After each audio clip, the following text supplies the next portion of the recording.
नमस्कार। आप सभी का हमारी ऑनलाइन कक्षा में बहुत बहुत स्वागत है। हमने अब तक करण कारक तृतीया विभक्ति को पिछली कक्षा में पूर्ण किया था। आज हम अगला कारक और अगली विभक्ति को पढ़ेंगे। तो देखिए, कारक प्रकरण कारक और कारक में अगला कारक संप्रदान कारक। संप्रदान कारक और संप्रदान में विभक्ति होती है चतुर्थी विभक्ति। तो संप्रदान कारक और इसमें विभक्ति हो जाएगी चतुर्थी विभक्ति।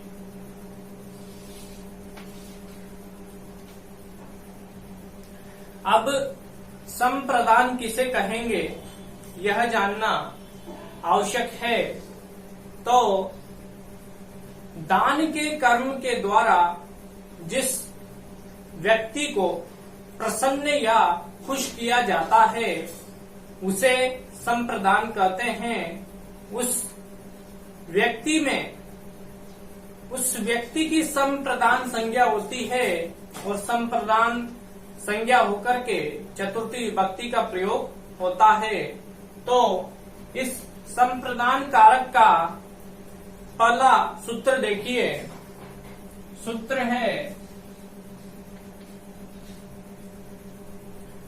सूत्र देखिए, सूत्र है कर्मणा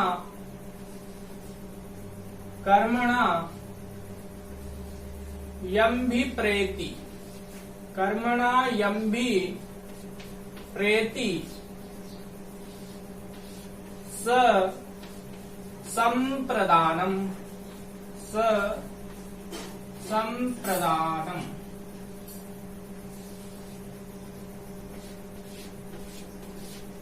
यह सूत्र हुआ। अब इस सूत्र का अर्थ जानते हैं। अर्थ, यह सूत्र कहता है कि दान के कर्म के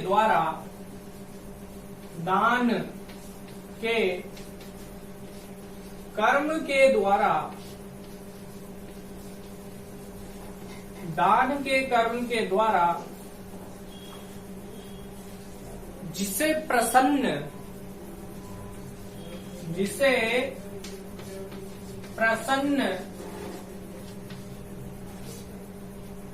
या खुश किया जाता है,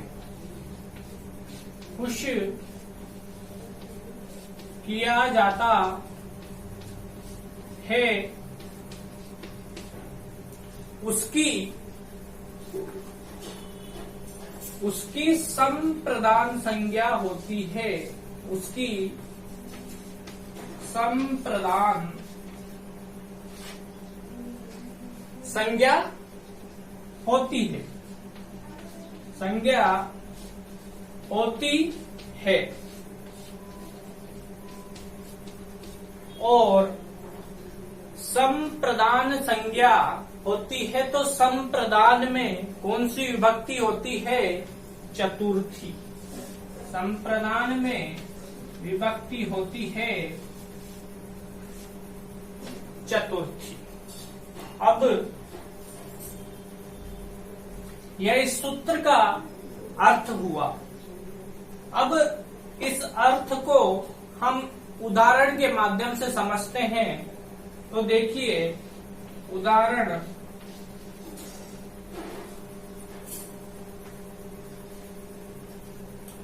जैसे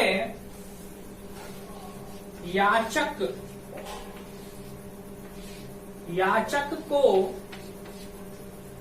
वस्त्र देता है। याचक को वस्त्र देता है। अब यहाँ पर याचक याचक को वस्त्र देता है। याचक कोई मांगने वाला व्यक्ति है, उसे वस्त्र देता है, तो इस याचक को दान के कर्म के द्वारा याचक को दान दिया जा रहा है। इस दान के कर्म के द्वारा जिसे प्रसन्न या खुश किया जाता है, तो याचक को प्रसन्न या खुश किया जा रहा है, उसकी संप्रदान संज्ञा होती है। तो संप्रदान संज्ञा किसकी होगी? याचक की, क्योंकि इसे दान दिया जा रहा है, दान के द्वारा खुश किया जा रहा है। ठीक है, तो यहाँ पर ये याचक में हो जाएगी संप्रदान संज्ञा और चतुर्थी विभक्ति का प्रयोग हो जाएगा। तो यह हो जाएगा याचकाय। याचकाय, और इसमें हो गई चतुर्थी विभक्ति। चतुर्थी विभक्ति याचकाय। वस्त्र यहाँ पर कर्म है और कर्म में द्वितीय विभक्ति का प्रयोग होता है, तो वस्त्रम, ये हो गया वस्त्रम। और देता है क्रिया है, तो ददाती, ये ददाती। इस प्रकार से वाक्य बना, याचिकाय वस्त्रम ददाती, याचक को वस्त्र देता है। अब अगला उदाहरण देखते हैं, इसका स्क्रीनशॉट ले लें। अब अगला उदाहरण,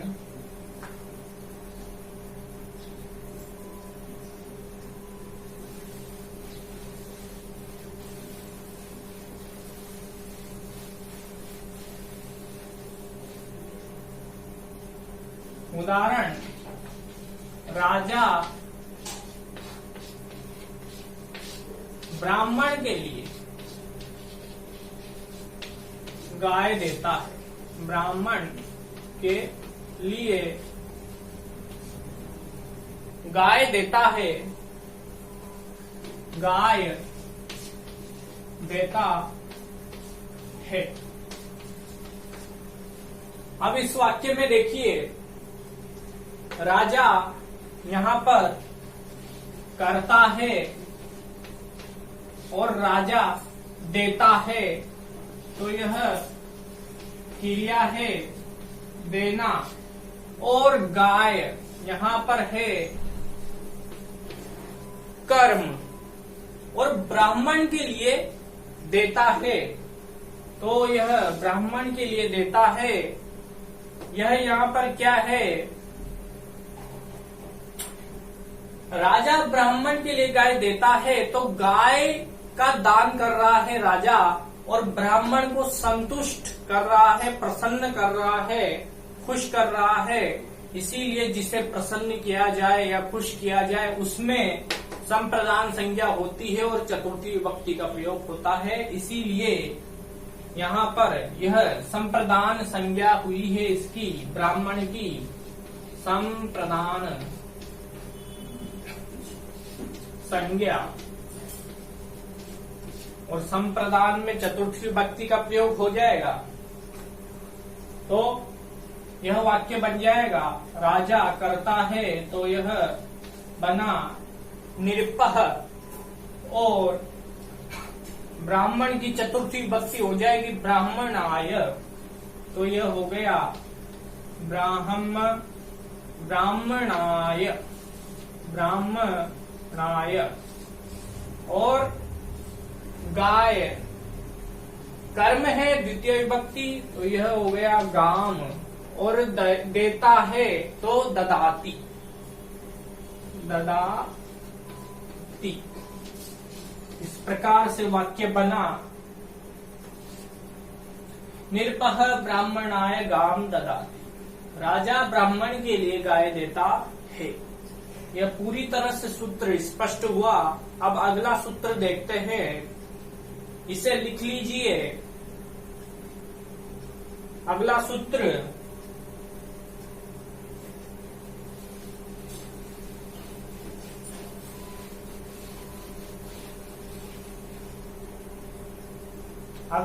है रुच्यर्थानाम प्रीयमाणः, रुच्यर्थानाम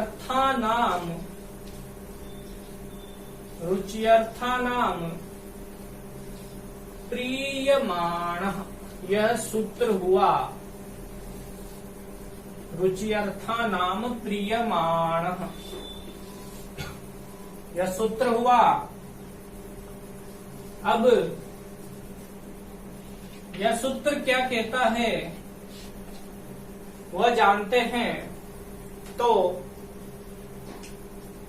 रुच, यहां से निकला रुच, रुच धातु, रुचि, रुच और अर्थानाम, रुचि अर्थ है ना, इंटरेस्ट, रुचि, प्रियमाण। अब देखिए इसका अर्थ होगा रुचि अर्थ वाली, रुचि अर्थ वाली,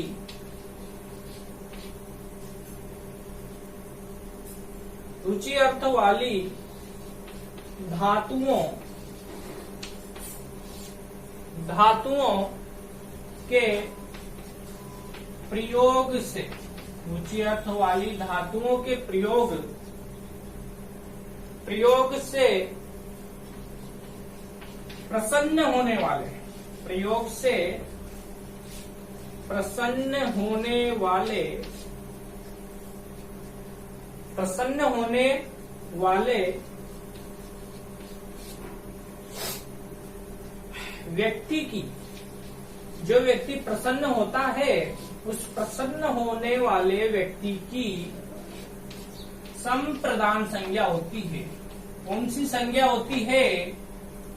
संप्रदान संज्ञा होती है, संप्रदान संज्ञा होती है।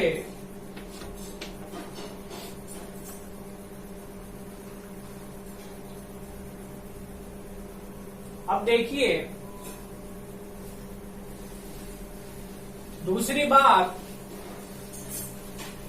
महत्वपूर्ण बात, जिसे वस्तु अच्छी लगती है, जिसे वस्तु अच्छी लगती है, कोई भी वस्तु हो जिसे वस्तु अच्छी लगती है, उसमें, उस व्यक्ति में जिसे वस्तु अच्छी लगती है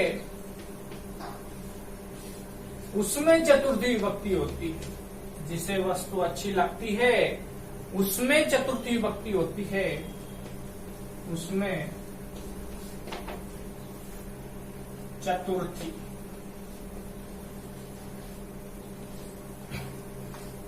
उसमें चतुर्थी विभक्ति। कौन सी विभक्ति होती है? चतुर्थी विभक्ति होती है। अब देखिए हम एक उदाहरण के माध्यम से समझेंगे। यहां तक आपने लिख लिया होगा, अब उदाहरण के माध्यम से समझते हैं। देखिए यह सूत्र क्या कहता है, इसका उदाहरण देखिए। जैसे उदाहरण है, बच्चे को खिलौना अच्छा लगता है, तो यह उदाहरण हुआ बच्चे को खिलौना, क्या खिलौना अच्छा लगता है, अच्छा लगता है। अब देखिए यहां पर बच्चा है, ठीक है। अब ये सूत्र कहता है रुचि अर्थानाम प्रीयमाणः, रुचि अर्थ वाली धातुओं के प्रयोग से तो अच्छा लगता है। यहां पर रोचते क्रिया रूप चलेगा, रोचते, और उसका अर्थ होता है अच्छा लगता है। तो यह रुचि अर्थ वाली धातु का प्रयोग हुआ है इस वाक्य में। तो रुचि अर्थ वाली धातुओं के प्रयोग से पहली कंडीशन तो रुचि अर्थ वाली धातुओं का प्रयोग होना चाहिए। दूसरी बात, रुचि अर्थ वाली धातुओं के प्रयोग से प्रसन्न होने वाले व्यक्ति की। अब यहाँ पर बच्चा क्या है? प्रसन्न होने वाला व्यक्ति है ना। बच्चा प्रसन्न होने वाला है किससे? खिलौने से प्रसन्न होता है बच्चा। दूसरी कंडीशन, प्रसन्न होने वाले व्यक्ति की संप्रदान संज्ञा होती है। तीसरी बात, जिसे वस्तु अच्छी लगती है, तो यहाँ पर बच्चे को खिलौना अच्छा लग रहा है, वस्तु अच्छी लग रही है, तो उसमें चतुर्थी विभक्ति होती है। तो यहाँ पर बच्चे में चतुर्थी विभक्ति हो जाएगी, क्योंकि इसे खिलौना अच्छा लग रहा है, जिसे अच्छा लगता है, ठीक है। और रुचि अर्थ वाली धातु का प्रयोग हुआ है, दूसरी बात। और यहाँ पर प्रसन्न होने वाला भी कौन है? बच्चा। इसीलिए यह तीन कंडीशन हुई, इसीलिए बच्चे में संप्रदान संज्ञा हुई और चतुर्थी विभक्ति का प्रयोग हो जाएगा। तो बच्चे की चतुर्थी विभक्ति होती है, इसे बोलते हैं शिशु, और यह बन जाएगा शिशुवे। शिशुवे, ठीक है, ये बन गया शिशुवे। और बच्चे को अच्छा लगता है तो रोचते, ये क्रिया चलेगी इस प्रकार से, रोचते, ये बना। अब खिलौना, खिलौना यहाँ पर क्या है? कर्म है, तो द्वितीय विभक्ति का प्रयोग हो जाएगा। खिलौने में, खिलौने को बोलते हैं क्रीडनकम, है ना, क्रीडनकम। खिलौने को बोलेंगे क्रीडनक, और यह बन जाएगा क्रीडनकम, द्वितीय विभक्ति कर देंगे, यह हो गया शिशुवे क्रीडनकम रोचते। बच्चे को खिलौना अच्छा लगता है। यहाँ तक आप लिख ले, उसके बाद आगे बढ़ते हैं। अब देखिए दूसरा उदाहरण,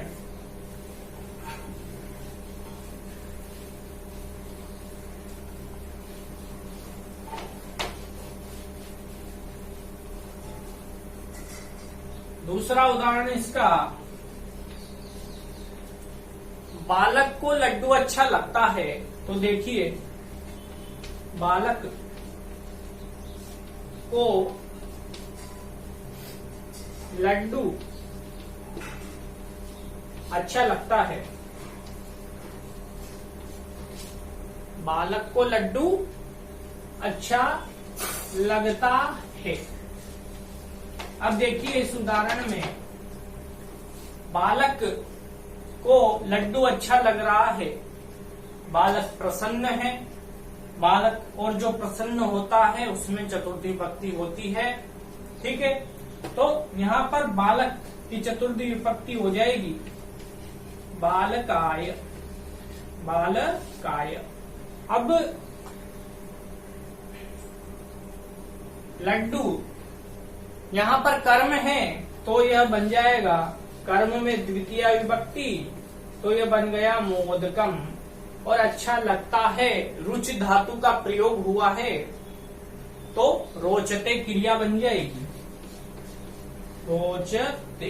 इस प्रकार से यह वाक्य बना, बालकाय मोदकम रोचते, बालक को लड्डू अच्छा लगता है। अब अगला सूत्र हम देखते हैं, यहाँ तक लिख लें, उसके बाद अगला सूत्र पढ़ते हैं। तो देखिए अगला सूत्र,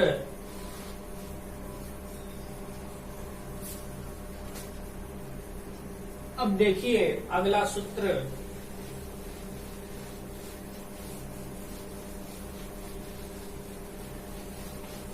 अगला सूत्र क्या कहता है?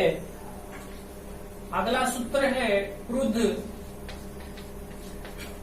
अगला सूत्र है क्रुद्ध ध्रुव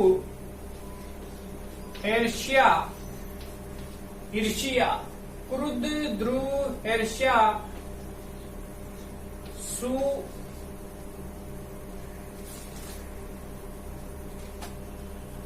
सुयार्था नाम, सुयार्था नाम।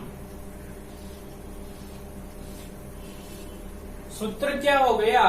क्रुद्ध ध्रुव ईर्ष्या, ईर्ष्या सुयार्था नाम यम प्रतीकोपः, यम प्रति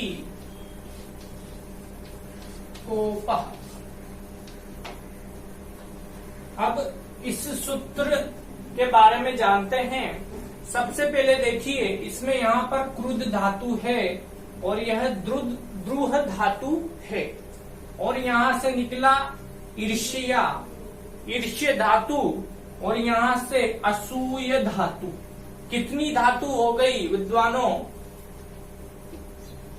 4 धातु हो गई। ठीक है, तो पहले तो इन चारों धातुओं का अर्थ ज्ञात करते हैं हम।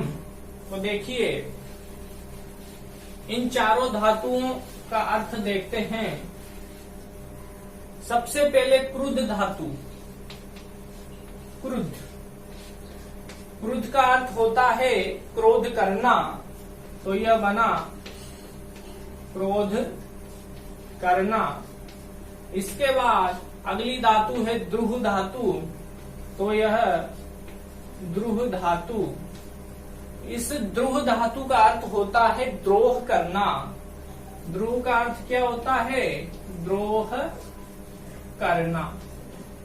ये दूसरी धातु का अर्थ हुआ। अब अगली धातु लेते हैं ईर्ष्य धातु, तो यह ईर्ष्य, ईर्ष्य धातु, और ईर्ष्य धातु का अर्थ होता है घृणा करना। क्या अर्थ हो गया? घृणा करना। इसके बाद अगली धातु है असूय धातु। कौन सी धातु? असूय धातु। और इस असूय का अर्थ होता है निंदा करना। असूय का अर्थ क्या हो गया? निंदा करना, निंदा करना, यह अर्थ हुआ। अब इस सूत्र का भी अर्थ देखते हैं। यह सूत्र क्या कहता है? यह सूत्र कहता है कि जब क्रुद्ध, द्रुह, क्रुद्ध, द्रुह, ईर्ष्य और असूय, ईर्ष्य और असूय, असूय धातुओं का, असूय धातुओं का प्रयोग होता है। धातुओं का प्रयोग होता है। तो इन सभी धातुओं के योग में, इन धातुओं के योग में, धातुओं के योग में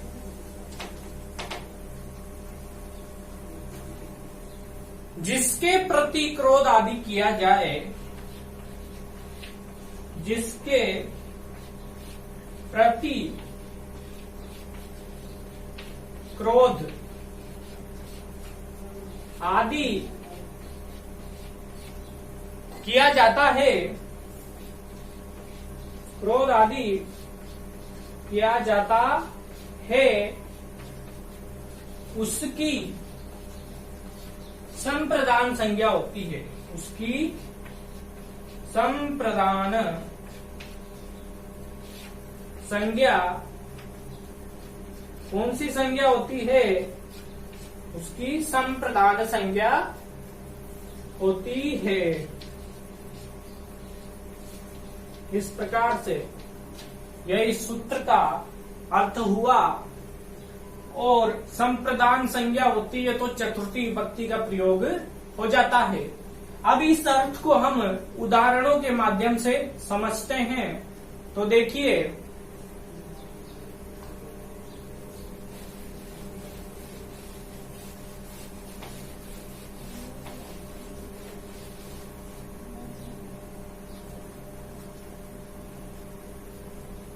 जैसे उदाहरण हुआ इसका, स्वामी सेवक पर क्रोध करता है। स्वामी सेवक पर क्रोध करता है तो स्वामी यहां पर करता है तो यह बन जाएगा स्वामी, और क्रोध करता है तो क्रुद्ध धातु का यहाँ पर योग हो रहा है, क्रुद्ध धातु का प्रयोग हो रहा है। तो जब ईर्ष्य, असूय, द्रोह और क्रुद्ध धातुओं का प्रयोग होता है तो इन धातुओं के योग में इन धातुओं का प्रयोग करने के कारण जिसके प्रति क्रोध आदि किया जाता है उसकी संप्रदान संज्ञा होती है। तो यहाँ पर सेवक पर क्रोध करता है तो यह सेवक के प्रति क्रोध किया जा रहा है, तो इसीलिए इसकी संप्रदान संज्ञा हो जाएगी और इसमें चतुर्थी विभक्ति का प्रयोग हो जाएगा। तो देखिए स्वामी, ये चतुर्थी बनेगी सेवकाय, सेवक पर क्रोध करता है, यह क्रिया है तो यह हो जाएगी क्रुध्यति, या इसके लिए एक और शब्द का प्रयोग किया जाता है कुप्यति। कौन सा शब्द? कुप्यति। इस प्रकार से यह वाक्य बना, ठीक है। स्वामी सेवकाय क्रुध्यति या कुप्यति, स्वामी सेवक पर क्रोध करता है। अब देखिए, अब अगला उदाहरण,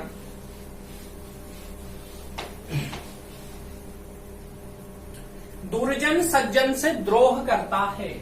यह दूसरी धातु का उदाहरण, दुर्जन सज्जन से द्रोह करता है। कौन? दुर्जन। दुर्जन सज्जन से द्रोह करता है। तो यहाँ पर द्रोह धातु का प्रयोग है और द्रोह किया जा रहा है सज्जन से, तो जिससे द्रोह किया जा रहा है उसमें चतुर्थी विभक्ति।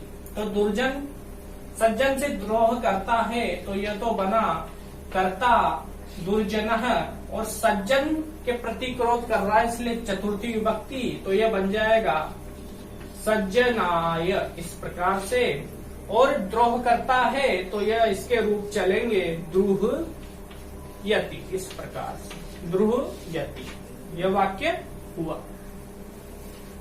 अब देखिए साथियों,